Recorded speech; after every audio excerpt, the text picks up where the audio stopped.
ವಿರಾಮದ ನಂತರ ನರೇಂದ್ರನ ಕನಸಿನ ಭಾರತ ವಿಶೇಷ ಕಾರ್ಯಕ್ರಮಕ್ಕೆ ಮತ್ತೊಮ್ಮೆ ಸ್ವಾಗತ.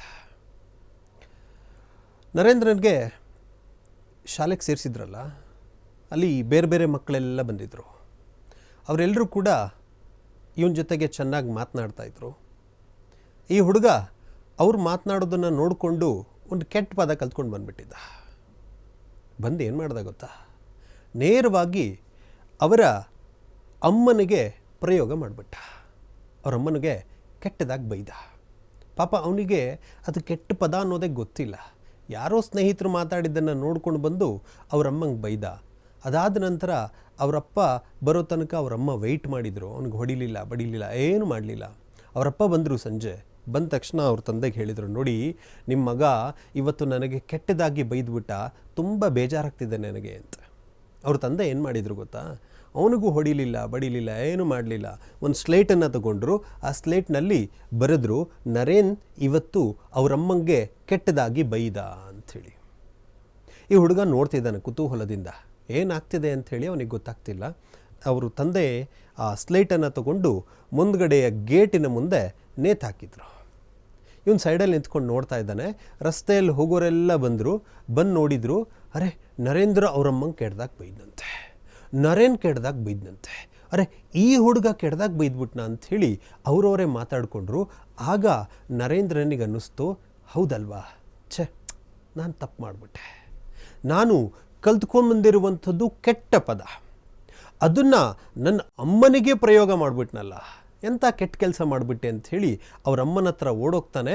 ಅಮ್ಮನ ಎರಡೂ ಕಾಲುಗಳಿಗೆ ನಮಸ್ಕಾರ ಮಾಡಿ ಹೇಳ್ತಾನೆ, ಅಮ್ಮ ದಯವಿಟ್ಟು ಕ್ಷಮಿಸ್ಬಿಡು, ನಾನು ಯಾವತ್ತೂ ಇನ್ಮೇಲೆ ಕೆಟ್ಟ ಪದವನ್ನು ಬಳಸೋದಿಲ್ಲ ಅಂಥೇಳಿ ಅವರಮ್ಮನಿಗೆ ಮಾತು ಕೊಡ್ತಾನೆ. ಅದೇ ಕೊನೆ. ಸ್ವಾಮಿ ವಿವೇಕಾನಂದರು ತಮ್ಮ ಜೀವನದಲ್ಲಿ ಕೆಟ್ಟ ಪದವನ್ನೋದನ್ನೇ ಬಳಸಲಿಲ್ಲ, ತಮ್ಮ ಜೀವನದಲ್ಲಿ ಕೆಟ್ಟ ಆಲೋಚನೆಯನ್ನೇ ಮಾಡಲಿಲ್ಲ. ಇವೆಲ್ಲವನ್ನು ನಾವು ಅತ್ಯಂತ ಸೂಕ್ಷ್ಮವಾಗಿ ಗಮನಿಸಬೇಕಾಗುತ್ತೆ. ನಾವು ಇವತ್ತಿನ ಪೋಷಕರು ನಮ್ಮ ಮಕ್ಕಳನ್ನು ಹೇಗೆ ಬೆಳೆಸ್ತೀವಿ ಅನ್ನೋದ್ರ ಕಡೆ ಈ ಎಲ್ಲ ಅಂಶಗಳನ್ನು ಜೋಡಿಸ್ಕೊಳ್ಳುವಂಥ ಒಂದು ಚಿಕ್ಕ ಪ್ರಯತ್ನವನ್ನಾದರೂ ನಾವು ಮಾಡಬೇಕಾಗತ್ತೆ. ಶಾಲೆಗೆ ಹೋಗ್ತಾ ಇದ್ದಂಥ ಹುಡುಗ ಒಂದು ದಿವಸ ಏನಾಯಿತು, ರಜೆ ಇತ್ತು. ಸ್ನೇಹಿತರ ಜೊತೆ ಎಲ್ಲ ಸೇರಿಕೊಂಡು ಒಂದು ಮಾವಿನ ಮರಕ್ಕೆ ಹೋಗ್ತಾನೆ, ಮಾವಿನ ಹಣ್ಣುಗಳನ್ನು ಕೀಳಬೇಕು ಅಂತ. ಪ್ರತಿನಿತ್ಯ ಈ ಹುಡುಗರು ಹೋಗ್ತಾಯಿದ್ರು, ಮಾವಿನ ಮರ ಏರ್ತಾಯಿದ್ರು, ಅಲ್ಲಿ ದಾಂಧಲೆ ಮಾಡ್ತಾಯಿದ್ರು, ಗಲಾಟೆ ಮಾಡ್ತಾಯಿದ್ರು. ಇದನ್ನು ಪ್ರತಿನಿತ್ಯ ಸಹಿಸ್ಕೊಳ್ಳೋಕ್ಕಾಗದೇ ಇದ್ದಂತಹ ಅಲ್ಲೇ ಪಕ್ಕದಲ್ಲಿರುವಂಥ ಒಂದು ಮನೆಯ ವೃದ್ಧ ವ್ಯಕ್ತಿ ಈ ಹುಡುಗರನ್ನ ಹೆಂಗಾದರೂ ಮಾಡಿ ಓಡಿಸ್ಬೇಕು ಅಂಥೇಳಿ ಒಂದು ಪ್ಲ್ಯಾನ್ ಮಾಡ್ತಾರೆ. ಅವ್ರು ಬಂದು ಎಲ್ಲ ಹುಡುಗರಿಗೆ ಹೇಳ್ತಾರೆ, ನೋಡ್ರೋ ಆ ಮಾವಿನ ಮರದಲ್ಲಿ ಬ್ರಹ್ಮರಾಕ್ಷಸ ಇದೆ, ನೀವು ಯಾರೂ ಇಲ್ಲಿ ಇರಬೇಡಿ, ನಾಳೆ ಏನಾದರೂ ನೀವು ಮಾವಿನ ಮರಕ್ಕೆ ಬಂದರೆ ಆ ಬ್ರಹ್ಮರಾಕ್ಷಸ ನಿಮ್ಮನ್ನು ತಿಂದು ಬಿಡುತ್ತೆ, ಯಾರೂ ಇಲ್ಲಿಂದ ಬರಬೇಡಿ, ಓಡೋಗಿ ಅಂತ. ಎಲ್ಲ ಸ್ನೇಹಿತರಿಗೆ ಸಿಕ್ಕಾಪಟ್ಟೆ ಭಯ ಆಗೋಯ್ತು. ಎಲ್ಲ ಹುಡುಗರು ಮರದಿಂದ ಕೆಳಗಡೆ ಹಾರಿ ಚೆಲ್ಲಾಪಿಲ್ಲಿಯಾಗಿ ಓಡೋಗ್ಬಿಟ್ರು. ಆದರೆ ನರೇಂದ್ರ ಮಾತ್ರ ಎಲ್ಲೂ ಹೋಗಲಿಲ್ಲ, ಅಲ್ಲೇ ಕೂತ್ಕೊಂಡಿದ್ದ ಮರದ ಮೇಲೆ. ಸ್ನೇಹಿತರೆಲ್ಲ ಸುಮಾರು ಹೊತ್ತಾದ್ಮೇಲೆ ವಾಪಸ್ ಬಂದು ನೋಡ್ತಾನೆ, ಅಲ್ಲ ಕಣೋ ನರೇಂದ್ರ, ಅವ್ರು ಹೇಳಿದ್ರಲ್ಲೋ ಬ್ರಹ್ಮರಾಕ್ಷಸ ಬಂದು ನಮ್ಮನ್ನು ತಿಂದುಬಿಡ್ತಾನೆ ಅಂಥೇಳಿ, ಯಾಕೆ ನಿನಗೆ ಭಯ ಆಗೋದಿಲ್ವಾ, ನಡಿ ವಾಪಸ್ ಹೋಗೋಣ ಅಂತ. ಆಗ ನರೇಂದ್ರ ಏನು ಹೇಳ್ದ ಗೊತ್ತಾ, ಅದು ಯಾವ ಬ್ರಹ್ಮರಾಕ್ಷಸ ಬರುತ್ತೋ ಬರಲಿ, ನಾನು ನೋಡ್ಕೊಳ್ತೀನಿ. ಆ ಅಜ್ಜ ಅವನಿಗಿಲ್ಲಿ ತೊಂದರೆ ಆಗುತ್ತೆ ಅನ್ನೋ ಕಾರಣಕ್ಕೋಸ್ಕರ ನಮಗೆ ಸುಳ್ಳು ಹೇಳಿದ್ದಾನೆ, ಯಾವ ಬ್ರಹ್ಮರಾಕ್ಷಸನೂ ಇಲ್ಲಿ ಬರೋದಿಲ್ಲ, ನಡಿ ಅದು ಏನಾಗುತ್ತೋ ಆಗಲಿ, ನಾನು ಇಲ್ಲೇ ಇರ್ತೀನಿ, ನೀವು ಬೇಕಿದ್ರೆ ಇರಿ, ಇಲ್ಲಾಂದರೆ ವಾಪಸ್ ಹೋಗಿ, ನಾನು ಇಲ್ಲೇ ಇರ್ತೀನಿ, ಇದೇ ಮಾವಿನ ಮರದಲ್ಲಿ ಮಾವಿನ ಹಣ್ಣನ್ನು ಕಿತ್ಕೊಂಡು ತಿಂತೀನಿ ಅಂಥೇಳಿ ಅತ್ಯಂತ ಪ್ರಖರವಾಗಿ ಉತ್ತರ ಕೊಟ್ಟಿದ್ದ ಹುಡುಗ. ಅಂದರೆ ಈ ಹುಡುಗ ಪ್ರತಿಯೊಂದನ್ನು ಕೂಡ ಟೆಸ್ಟ್ ಮಾಡಿದ ನಂತರ ಮಾತ್ರ ಒಪ್ಕೊಳ್ತಾ ಇದ್ದ. ಹಾಗೆ ಯಾರೋ ಹೇಳಿದ್ರು ಅನ್ನೋ ಕಾರಣಕ್ಕೋಸ್ಕರ ಒಪ್ಕೊಳ್ಳುವಂತಹ ವ್ಯಕ್ತಿತ್ವ ಈ ಹುಡುಗಂದಲ್ಲ. ಒಂದ್ಸಲ ಹೀಗೆ ಎಲ್ಲ ಸ್ನೇಹಿತರು ಯೋಗ ಮಾಡೋದಕ್ಕೆ ಅಂಥೇಳಿ ಕರ್ಕೊಂಡು ಹೋದ ನರೇಂದ್ರ. ಅವರು ಯಾರೂ ಕೂಡ ಈ ಯೋಗದಲ್ಲಿ, ಅದರಲ್ಲೂ ಧ್ಯಾನದಲ್ಲಿ ಆಸಕ್ತಿ ಇರಲಿಲ್ಲ. ಎಲ್ಲರೂ ಇವನು ಕಾಟಾಚಾರ ಕರಿತಾ ಇದ್ದಾನಲ್ಲ ಅಂಥೇಳಿ ಬಂದು ಕೂತ್ಕೊಂಡ್ರು. ಇವನು ಜ್ಞಾನದಲ್ಲಿ ಮಗ್ನನಾದ. ಸ್ವಲ್ಪ ಸಮಯದ ನಂತರ ಜೊತೆಗಿದ್ದಂಥ ಹುಡುಗರು ನಿಧಾನವಾಗಿ ಕಣ್ಬಿಟ್ಟು ಆ ಕಡೆ ಈ ಕಡೆ ನೋಡೋದಕ್ಕೆ ಶುರು ಮಾಡ್ತಾಯಿದ್ರು. ಆದರೆ ನರೇಂದ್ರ ಮಾತ್ರ ಕಣ್ಣು ಮುಚ್ಕೊಂಡು ನಿರಂತರವಾಗಿ ಧ್ಯಾನವನ್ನು ಮಾಡ್ತಾಯಿದ್ದ. ಹೀಗೆ ಧ್ಯಾನ ಮಾಡ್ತಾ ಇರಬೇಕಿದ್ರೆ ಜೊತೆಗಿದ್ದಂಥ ಹುಡುಗರಿಗೆ ಬೇಜಾರಾಯಿತು. ಅವರೆಲ್ಲರೂ ಕೂಡ ಎದ್ದು ಆ ಕಡೆ ಓಡೋಗೋದಕ್ಕೆ ಅಂತ ಶುರು ಮಾಡಿದರು. ಅದೇ ಸಮಯಕ್ಕೆ ಒಂದು ದೊಡ್ಡ ಹಾವು ಈ ನರೇಂದ್ರನ ಹತ್ರ ಹರ್ಕೊಂಡು ಬರುತ್ತೆ. ಇದಕ್ಕೆ ಕಾಯ್ತಾ ಇದ್ದಂತೆ ಹುಡುಗರು ಎಲ್ಲರೂ ಜೋರಾಗಿ ಕೂಕ್ಕೊಳ್ತಾ ಹಾವು ಬಂತು ಅಂಥೇಳಿ ಚಲ್ಲಾಪಿಲ್ಲಿಯಾಗಿ ಓಡೋದ್ರು.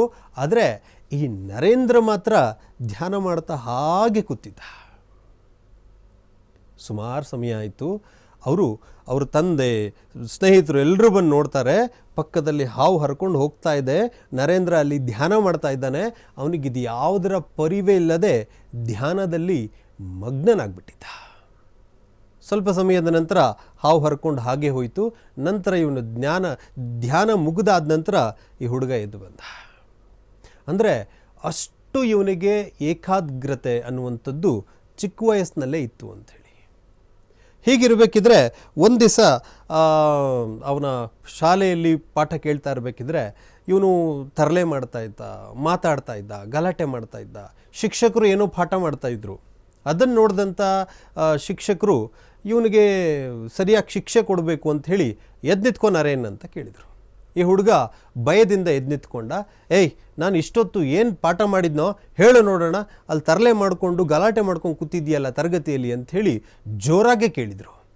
ಈ ಹುಡುಗ ಎದ್ದು ನಿಂತ್ಕೊಂಡು ಶಿಕ್ಷಕರು ಏನೇನು ಪಾಠ ಮಾಡಿದರೋ ಅದಷ್ಟನ್ನು ಚಾಚೂ ತಪ್ಪದೆ ಒಪ್ಪಿಸ್ದ. ಶಿಕ್ಷಕರಿಗೆ ಆಶ್ಚರ್ಯ ಆಯಿತು. ಅರೆ, ಎಂಥ ಹುಡುಗ ಇರಬೇಕು ಇವನು, ಅಷ್ಟೆಲ್ಲ ಗಲಾಟೆ ಮಾಡಿದ್ದಾರೆ, ಇಷ್ಟೆಲ್ಲ ಹೊಡೆದಾಡ್ತಾ ಇದ್ದಾನೆ, ಇಷ್ಟೆಲ್ಲ ತರಲೆ ಮಾಡ್ತಾ ಇದ್ರೂ ಕೂಡ ನಾನು ಪಾಠ ಮಾಡಿರೋದನ್ನು ಪ್ರತಿಯೊಂದನ್ನು ಕರೆಕ್ಟಾಗಿ ಒಪ್ಪಿಸ್ತಿದ್ದಾನೆ ಅಂತ ಹೇಳಿ ತುಂಬ ಅವನ ಮೇಲೆ ಅಭಿಮಾನ ಬರುತ್ತೆ. ನಂತರ ಅವನನ್ನು ತುಂಬ ಚೆನ್ನಾಗಿ ನೋಡಿಕೊಳ್ಳುವಂಥ ಪ್ರಯತ್ನವನ್ನು ಕೂಡ ಆ ಶಿಕ್ಷಕರು ಮಾಡ್ತಾರೆ. ತಂದೆ ವಿಶ್ವನಾಥ ದತ್ತರು ಆಗಿನ ಕಾಲದಲ್ಲಿ ತುಂಬ ಶ್ರೇಷ್ಠ ವಕೀಲರಾಗಿದ್ದರು, ಶ್ರೀವಂತರು ಕೂಡ. ಇವ್ರ ಮನೆಗೆ ಅನೇಕ ಜನರು ಬರ್ತಾಯಿದ್ರು, ನಮಗೇನಾದರೂ ದಾನ ಕೊಡಿ, ನಮಗೇನಾದರೂ ಭಿಕ್ಷೆ ಕೊಡಿ ಅಂಥೇಳಿ. ಅವ್ರ ತಂದೆ ಯಾರು ಬಂದು ಏನು ಕೇಳಿದರೂ ಕೂಡ ಕೊಟ್ಟು ಕಳಿಸ್ತಾ ಇದ್ರು ತಮ್ಮ ಕೈಲಾಗಿದ್ದನ್ನು. ಇದನ್ನು ಪ್ರತಿನಿತ್ಯ ಈ ಹುಡುಗ ನೋಡ್ತಾ ಇದ್ದ. ಈ ಹುಡುಗನಿಗೂ ಅದೇ ಅಭ್ಯಾಸ ಆಗೋಗಿತ್ತು. ಯಾರು ಬಂದು ಏನು ಕೇಳಿದರೂ ಕೊಡ್ತಾ ಇದ್ದ. ಹೀಗೆ ಸಿಕ್ಕಿರೋ ವಸ್ತುಗಳನ್ನೆಲ್ಲ ಇವನು ಬಂದವ್ರಿಗೆ ಕೇಳಿದವ್ರಿಗೆ ಕೊಟ್ಬಿಡ್ತಾ ಇದ್ದ. ಇದರಿಂದ ಅವ್ರ ಅಮ್ಮನಿಗೆ ಒಂದು ರೀತಿ ಗಾಬರಿಯಾಗಿ ಒಂದು ದಿವಸ ಇವನನ್ನು ಮಹಡಿ ಮೇಲಿನ ಒಂದು ಕೋಣೆಯಲ್ಲಿ ಕೂಡಿ ಬೀಗ ಹಾಕ್ತಾರೆ. ಆ ಕೊಠಡಿಯಲ್ಲಿ ಏನೂ ಇರೋದಿಲ್ಲ, ಖಾಲಿ ಕೊಠಡಿ. ಆ ಭಿಕ್ಷುಕರಿಗೆ ಗೊತ್ತಿತ್ತು ನರೇಂದ್ರ ಬಂದು ಏನು ಕೇಳಿದ್ರು ಏನಾದರೂ ಒಂದು ಕೊಡ್ತಾನೆ ಅಂಥೇಳಿ. ಅವರು ಪ್ರತಿನಿತ್ಯದಂತೆ ಇವತ್ತಿಗೂ ಬಂದು ಕೇಳಿದರು, ನರೇನ್ ಏನಾದರೂ ಕೊಡಪ್ಪ ಅಂಥೇಳಿ. ಈ ಹುಡುಗನಿಗೆ ಚಟಪಡಿಸ್ತಾ ಇದ್ದಾನೆ, ಏನು ಮಾಡಬೇಕು ಅಂತ ಗೊತ್ತಾಗ್ತಿಲ್ಲ. ಏನಾದರೂ ಕೊಡೋಣ ಅಂದರೆ ಏನೂ ಇಲ್ಲ, ಏನು ಮಾಡಬೇಕು ಅಂತೇಳಿ ಮೇಲ್ಗಡೆ ಕಿಟಕಿಯಿಂದ ತೆಗೆದು ನೋಡ್ತಾನೆ ಬಾಗಿಲನ್ನು. ಕೆಳಗಡೆ ಒಬ್ಬರು ವೃದ್ಧರು ಭಿಕ್ಷಕರು ಏನಾದರೂ ಕೊಡೋ ನರೇನ್ ಅಂಥೇಳಿ ಕೇಳ್ತಾ ಇದ್ದಾರೆ. ಏನಾದರೂ ಕೊಡಬೇಕಲ್ಲ, ಏನು ಕೊಡೋದು ಅಂತ ಯೋಚನೆ ಮಾಡಿದಾಗ ಏನೂ ಸಿಗಲಿಲ್ಲ ಈ ಹುಡುಗನಿಗೆ. ತಾನು ಹಾಕ್ಕೊಂಡಂಥ ಅಂಗಿಯನ್ನು ಬಿಚ್ಚಿ ಆ ಕಿಟಕಿಯಿಂದ ಕೆಳಗಡೆ ಬಿಸಾಕ್ದ, ತಗೊಂಡು ಹೋಗಿ ಅಂತ. ಅಂದರೆ ಬೇರೆಯವರ ಕಷ್ಟಕ್ಕೆ ಮರುಗುವಂತಹ ಆ ಮನಸ್ಸು ಚಿಕ್ಕ ವಯಸ್ಸಿಂದನೇ ಈ ಹುಡುಗನಿಗೆ ಬಂದಿತ್ತು. ಹೀಗೆ ಈ ಮಗು ಬೆಳೆದು ದೊಡ್ಡವನಾಗ್ತಾ ಬಂದ. ಒಂದು ದಿವಸ ಏನಾಯಿತು ಅಂತಂದರೆ, ಸ್ನೇಹಿತರೆಲ್ಲ ಗರಡಿ ಮನೆ ಹತ್ರ ಒಂದು ಉಯ್ಯಾಲೆ ಕಟ್ಟಬೇಕು ಅಂತ ಹೇಳಿ ಆಟ ಆಡಬೇಕು ಅನ್ನೋ ಪ್ರಯತ್ನವನ್ನು ಮಾಡ್ತಾಯಿದ್ರು. ಒಂದು ದೊಡ್ಡ ಕಂಬವನ್ನು ಎತ್ತೋದಕ್ಕೆ ಅಂಥೇಳಿ ಪ್ರಯತ್ನ ಪಡ್ತಾಯಿದ್ರು. ಯಾರಿಗೂ ಎತ್ತಕ್ಕಾಗಲಿಲ್ಲ. ಆಗ ಅಲ್ಲೇ ಹೋಗ್ತಾ ಇದ್ದಂಥ ಒಬ್ಬ ವಿದೇಶಿ ನಾವಿಕ ಇವರು ಕಷ್ಟಪಡೋದನ್ನು ನೋಡಿಕೊಂಡು ಸಹಾಯಕ್ಕೆ ಅಂಥೇಳಿ ಆಗಮಿಸ್ತಾರೆ. ಆ ನಾವಿಕರು ಸಹಾಯ ಮಾಡ್ತಾ ಇರಬೇಕಿದ್ರೆ ಆ ದಪ್ಪ ಮರದ ಕೊಂಬೆ ಸರಿಯಾಗಿ ಆ ವಿದೇಶಿ ನಾವಿಕರ ಹಣೆಗೆ ಬೀಳುತ್ತೆ. ವಿದೇಶಿ ನಾವಿಕರ ಹಣೆಯಲ್ಲಿ ರಕ್ತ ಸುರಿಯೋದಕ್ಕೆ ಪ್ರಾರಂಭ ಆಗುತ್ತೆ. ಅವರು ಕೆಳಗಡೆ ಬಿದ್ದು ಮೂರ್ಛೆ ಹೋಗ್ತಾರೆ.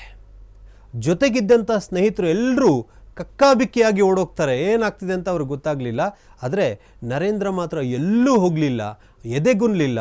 ಅವನಲ್ಲೇ ನಿಂತ್ಕೊಂಡು ತನ್ನ ಪಂಚೆ ಏನಿತ್ತು ಅದನ್ನು ಹರಿದು ಅಲ್ಲೇ ಪಕ್ಕದಲ್ಲಿ ಸ್ವಲ್ಪ ನೀರನ್ನು ತಗೊಂಡು ಅವನ ಮುಖದ ಮೇಲೆ ಸಿಂಪಡಿಸಿ ಸರಿಯಾಗಿ ಅದನ್ನು ಕಟ್ಟಿದ. ಅಲ್ಲೇ ಇದ್ದಂತಹ ಗಿಡಮೂಲಿಕೆಯನ್ನು ತಂದು ಅವನ ಹಣೆಗೆ ಹಚ್ಚಿ ಅವನಿಗೆ ಬೇಕಾದಂತಹ ಪ್ರಥಮ ಚಿಕಿತ್ಸೆ ಎಲ್ಲವನ್ನು ಕೊಡಿಸಿ ನಂತರ ಅವರು ಗುಣಮುಖರಾದ ಮೇಲೆ ಅವ್ರನ್ನ ವಾಪಸ್ ಕಳಿಸ್ಕೊಟ್ಟ. ಅಂದರೆ ಎಂಥ ಸಂದಿಗ್ಧ ಪರಿಸ್ಥಿತಿ ಬಂದರೂ ಕೂಡ ಈ ನರೇಂದ್ರ ಹೆದರ್ಕೊಳ್ತಿರಲಿಲ್ಲ, ಬೆನ್ನು ಹಾಕಿ ಓಡೋಗ್ತಾ ಇರಲಿಲ್ಲ, ಧೈರ್ಯವಾಗಿ ಅದನ್ನು ಎದುರಿಸ್ತಾ ಇದ್ದ. ಹೀಗಿರಬೇಕಿದ್ರೆ ಒಂದು ದಿವಸ ಅವರಪ್ಪ ತನ್ನ ಮಗನಿಗೆ ಕೇಳ್ತಾರೆ, ನರೇಂದ್ರ, ನೀನು ದೊಡ್ಡವನಾದ್ಮೇಲೆ ಏನಾಗಬೇಕು ಅಂತಿದೀಯಾ ಅಂತ. ಆಗೆಲ್ಲ ಬ್ರಿಟಿಷರ ಕಾಲ. ಬ್ರಿಟಿಷರು ಈ ಸಾರೋಟದ ಮೇಲೆ ಕೂತ್ಕೊಂಡು ಓಡಾಡ್ತಾ ಇದ್ರು, ಅಥವಾ ತುಂಬ ಶ್ರೀಮಂತರು ಯಾರಿದ್ರು ಅವ್ರು ಮಾತ್ರ ಸಾರೋಟದ ಮೇಲೆ ಓಡಾಡುವಂತಹ ವ್ಯವಸ್ಥೆ ಆಗಿತ್ತು. ಬಡವರೆಲ್ಲ ಅದನ್ನು ನಿಂತ್ಕೊಂಡು ನೋಡಬೇಕಿತ್ತಷ್ಟೆ. ಈ ಹುಡುಗ ಯೋಚನೆ ಮಾಡಿ ಹೇಳ್ದ, ಅಪ್ಪ ನಾನು ಸಾರೋಟದ ಸಾರಥಿ ಆಗಬೇಕು ಅಂತಿದ್ದೀನಿ, ಸಾರೋಟ ಚಲಾವಣೆ ಮಾಡಬೇಕು ನಾನು, ಅದಕ್ಕೆ ನನಗೆ ತುಂಬ ಇಷ್ಟ ಇದೆ ಅಂತೇಳಿ. ಅವರಪ್ಪಂಗೆ ಸಿಕ್ಕಾಪಟ್ಟೆ ಸಿಟ್ಟು ಬಂತು. ಅವರಪ್ಪನಿಗೆ ಯಾವಾಗಲೂ ಒಂದಿತ್ತು, ನಂತರನೇ ಒಬ್ಬ ಶ್ರೇಷ್ಠ ವಕೀಲ ಆಗಬೇಕು ನನ್ನ ಮಗ ಅಂಥೇಳಿ. ಆದರೆ ಇವನು ಸಾರೋಟ ಓಡಿಸೋ ವ್ಯಕ್ತಿ ಆಗ್ತೀನಿ ಅಂತ ಹೇಳಿದಾಗ ಸರಿಯಾಗಿ ಅವನ ಕಪಾಳಕ್ಕೊಂದು ಹೊಡೆದ್ರು. ಈ ಹುಡುಗ ತುಂಬ ಬೇಜಾರಾಗಿ ಹತ್ಕೊಳ್ತಾ ಬಂದು ಅವರಮ್ಮಂಗೆ ಹೇಳ್ತಾನೆ, ಅಮ್ಮ ಹೀಗೆಲ್ಲ ಆಯಿತು ಘಟನೆ, ಅಪ್ಪ ನನಗೆ ಸರಿಯಾಗಿ ಹೊಡೆದ್ಬಿಟ್ರು, ಏನು ಮಾಡೋದು ಅಂತ. ಆಗ ಅವರಮ್ಮ ಹೇಳ್ತಾರೆ, ನೀನೇನಂದೆ ಸಾರಥಿ ಆಗಬೇಕು ಅಂತಿದೆಯಲ್ಲ, ಬಾ ಅಂಥೇಳಿ ಅವ್ರ ತಾಯಿ ಅವನನ್ನು ದೇವರ ಮನೆಯ ಒಳಗಡೆ ಕರ್ಕೊಂಡು ಹೋಗ್ತಾರೆ. ಆ ದೇವರ ಮನೆಯ ಒಳಗಡೆ ಒಂದು ಮಹಾಭಾರತದ ಫೋಟೋ ಇರುತ್ತೆ. ಅದರಲ್ಲಿ ಶ್ರೀಕೃಷ್ಣ ಪರಮಾತ್ಮ ಸಾರಥಿಯಾಗಿ ಆ ಸಾರೋಟವನ್ನು ಓಡಿಸ್ತಾ ಇರ್ತಾನೆ. ತೋರಿಸಿ ಹೇಳ್ತಾರೆ, ನರೇಂದ್ರ ನೀನು ಸಾರಥಿ ಆಗ್ತೀಯ ಅಂತಂದರೆ ಆಗು ಮಗನೇ, ಬೇಡ ಅಂತ ಹೇಳಲ್ಲ. ಆದರೆ ಯಾವ ಥರದ ಸಾರಥಿ ಆಗಬೇಕು ಅಂತಂದರೆ, ಅಗೋ ನೋಡು ಅಲ್ಲಿದ್ದಾನಲ್ಲ ಕೃಷ್ಣ, ಆ ಥರದ ಸಾರಥಿ ಆಗಬೇಕು ನೀನು ಅಂತೇಳಿ. ಅಂದರೆ ತನ್ನ ಮಕ್ಕಳಿಗೆ ತಂದೆ ತಾಯಂದಿರು ಕೊಡುವಂತಹ ಪ್ರೇರಣೆ ಎಂಥದ್ದು ಅಂಥೇಳಿ ನಾವು ಈ ಥರದ ಘಟನೆಗಳಿಂದ ತಿಳ್ಕೊಳ್ಬೇಕಾಗತ್ತೆ. ಸ್ವಾಮಿ ವಿವೇಕಾನಂದರು ಮುಂದೆ ಅನೇಕ ರೀತಿಯಾದಂತಹ ಸಾಧನೆಗಳನ್ನು ಮಾಡಿ ದಿಗ್ವಿಜಯವನ್ನು ಸಾಧಿಸಿ ಇಡೀ ಜಗತ್ತಿಗೆ ಭಾರತ ಏನು ಅನ್ನೋದನ್ನು ಪರಿಚಯಿಸುವ ಪ್ರಯತ್ನ ಎಲ್ಲವನ್ನು ಮಾಡಿದರೂ ಕೂಡ ಅದರಲ್ಲಿ ಮುಖ್ಯವಾದಂತಹ ಕಾರಣ ಅಥವಾ ಅದಕ್ಕೆಲ್ಲ ಮುಖ್ಯವಾದಂತಹ ಪ್ರೇರಣೆ ಯಾರಾದರೂ ಇದ್ದರೆ ಅದರಲ್ಲಿ ತಾಯಿ ಮೊದಲನೇ ಸ್ಥಾನದಲ್ಲಿ ನಿಂತಾರೆ ಅಂಥೇಳಿ ನಾವು ತಿಳ್ಕೊಳ್ಬೇಕಾಗುತ್ತೆ ಅಂಥೇಳಿ. ಇದಾದ ನಂತರ ಒಂದು ದಿವಸ ಹಾಗೆಲ್ಲ ಈ ಜಾತಿ ಪದ್ಧತಿ ಅನ್ನೋದು ತುಂಬ ಇತ್ತು. ಮೇಲ್ಜಾತಿ ಕೀಳ್ಜಾತಿ, ಅವರು ಇವರು ಅನ್ನುವಂಥದ್ದು. ಹೀಗೆಲ್ಲ ಇರಬೇಕಿದ್ರೆ ಇವರು ಮನೆಯಲ್ಲಿ ದಾನ ಧರ್ಮ ಮಾಡಿದಂತಹ ಕುಟುಂಬ ಆಯಿತು. ಒಬ್ಬೊಬ್ಬರು ಬಂದು ಅವ್ರ ಮನೆಯಲ್ಲಿ ಗುಡುಗುಡಿ ಅಂತ ಹೇಳಿ ಇಟ್ಟಿರ್ತಿದ್ರು. ಗುಡುಗುಡಿ ಅಂತಂದರೆ ಹೊಗೆ ಸಪ್ಪನ್ನು ಹಾಕ್ಕೊಂಡು ಸೇದುವಂತಹ ಒಂದು ವಸ್ತು. ಬೇರೆ ಬೇರೆ ಜಾತಿಯವರಿಗೆ ಬೇರೆ ಬೇರೆಯ ಗುಡುಗುಡಿಗಳನ್ನು ಇಟ್ಟಿರ್ತಾಯಿದ್ರು. ಪ್ರತಿನಿತ್ಯ ಯಾರೋ ಒಬ್ಬರು ಬರ್ತಾಯಿದ್ರು, ಒಂದು ಗುಡುಗುಡಿಯನ್ನು ಸೇದ್ತಾಯಿದ್ರು ಹೋಗ್ತಾಯಿದ್ರು. ಇನ್ನೊಬ್ರು ಯಾರೋ ಬರ್ತಾಯಿದ್ರು, ಮತ್ತೊಂದು ಗುಡುಗುಡಿಯನ್ನು ಸೇದ್ತಾಯಿದ್ರು ಹೋಗ್ತಾಯಿದ್ರು. ಇದನ್ನೆಲ್ಲ ಗಮನಿಸ್ತಾ ಇದ್ದಂತಹ ನರೇಂದ್ರ ಅವರಪ್ಪನ ಕೇಳ್ತಾರೆ, ಅಪ್ಪ ಇದೇನಿದು, ಅವ್ರು ಯಾರೋ ಬರ್ತಾರೆ ಒಂದು ಗುಡುಗುಡಿ ಸೇದ್ತಾರೆ ಹೋಗ್ತಾರೆ, ಇನ್ನೊಬ್ರು ಯಾರೋ ಬರ್ತಾರೆ ಇನ್ನೊಂದು ಗುಡುಗುಡಿ ಸೇದ್ ಹೋಗ್ತಾರಲ್ಲ, ಯಾಕೆ ಹಿಂಗೆ? ಅವ್ರು ಸೇದಿದ್ದನ್ನು ಇನ್ನೊಬ್ರು ಯಾಕೆ ಸೇದಲ್ಲ, ಯಾಕೆ ಈ ಥರ ಎಲ್ಲ ವ್ಯವಸ್ಥೆ ಇದೆ ಅಂಥೇಳಿ ಕೇಳ್ತಾನೆ. ಆಗ ಅವರಪ್ಪ ಹೇಳ್ತಾರೆ, ಏನಿಲ್ಲ ಮಗು, ಅವರಲ್ಲಿ ಒಂದು ನಂಬಿಕೆ ಇದೆ. ಏನು ನಂಬಿಕೆ ಅಂತಂದರೆ, ಒಬ್ಬರು ಸೇದಿದ್ದನ್ನು ಇನ್ನೊಬ್ಬರು ಸೇದ್ಬಿಟ್ರೆ ಅವ್ರ ಜಾತಿ ಕೆಟ್ಟೋಗ್ಬಿಡುತ್ತೆ ಅಂಥೇಳಿ ಹಂಗಾಗಿ ಸೇದಲ್ಲಪ್ಪ ಅಂತ. ಇವನಿಗೆ ಯೋಚನೆ ಮಾಡೋದಕ್ಕೆ ಒಂದು ವಿಷಯ ಸಿಕ್ತು. ಅವತ್ತೆಲ್ಲ ಕೂತ್ಕೊಂಡು ಯೋಚನೆ ಮಾಡ್ದ. ಸಂಜೆ ಊಟ ಎಲ್ಲ ಆಯಿತು, ರಾತ್ರಿ ಮಲ್ಕೊಂಡ ನಂತರ ಈ ಹುಡುಗ ಒಬ್ಬನೇ ಮೇಲ್ಗಡೆಯಿಂದ ಕೆಳಗಡೆ ಬರ್ತಾನೆ.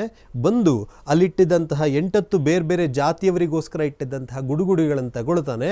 ಒಂದೊಂದನ್ನೇ ಇವನೇ ಸೇದೋದಕ್ಕೆ ಪ್ರಾರಂಭ ಮಾಡ್ತಾನೆ. ಸ್ವಲ್ಪ ಸಮಯದ ನಂತರ ಇವರಪ್ಪ ವಿಶ್ವನಾಥ ದತ್ತರು ಕೆಳಗಡೆ ಬರ್ತಾನೆ. ಈ ಹುಡುಗ ಎಲ್ಲಿ ಹೋದ ಅಂಥೇಳಿ ನೋಡೋದಕ್ಕೆ ಅಂಥೇಳಿ ಈ ಹುಡುಗ ಆ ಗುಡುಗುಡಿಗಳನ್ನು ತಗೊಂಡು ಸೇದ್ತಾ ಇದ್ದ. ಅದನ್ನು ನೋಡಿ ಸಿಕ್ಕಾಪಟ್ಟೆ ಸಿಟ್ಟು ಬಂದಂತಹ ವಿಶ್ವನಾಥ ದತ್ತರು ಸರಿಯಾಗಿ ಒಂದು ಕಪಾಳಕ್ಕೆ ಹೊಡಿತಾರೆ. ಕಪಾಳಕ್ಕೆ ಹೊಡೆದಂತಹ ವಿಶ್ವನಾಥ ದತ್ತರು ಮುಂದೇನು ಮಾಡಿದರು, ನರೇಂದ್ರನಿಗೆ ಮುಂದೇನಾಯಿತು, ಈ ಎಲ್ಲ ವಿಚಾರಗಳನ್ನು ಮುಂದಿನ ಭಾಗದಲ್ಲಿ ತಿಳ್ಕೊಳ್ಳೋಣ. ನಮಸ್ಕಾರ.